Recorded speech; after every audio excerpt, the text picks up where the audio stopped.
Hey guys, today I'm going to show you how I make my sourdough discard pitas. We will be using yeast to help get these pita nice and fluffy. First, we'll need a cup of warm water in the bowl of our stand mixer.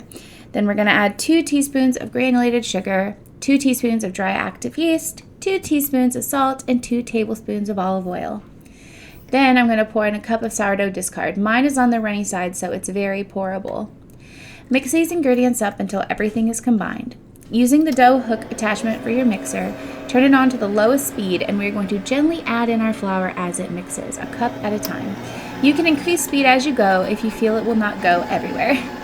I used about 3.5 cups of flour altogether. You want your dough to be tacky but not wet. Then we're going to cover this with a damp towel and let it rise for 1 hour. After 1 hour, we are going to weigh out our dough. You don't have to do this, but it makes for more even-sized pita bread. Using a bench scraper, I cut this dough ball into 8 different pieces. Roll those balls and lightly roll them in flour, then set them on a lined sheet pan. Cover with a damp towel and let rest for 30 minutes. While this is resting, I'm going to get my pizza stone in the oven and preheat my oven to 550 degrees Fahrenheit. I know, that's hot. But we need the high heat to really puff up that pita. Let this preheat while the dough rests for 30 minutes.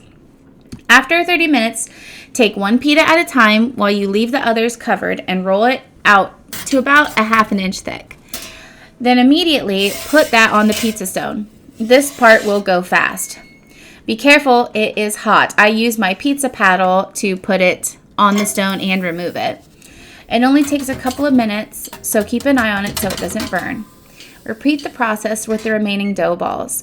You can also put an ice cube on the pizza stone or on a small tray under the pizza stone to create some steam to help make a fluffy pita.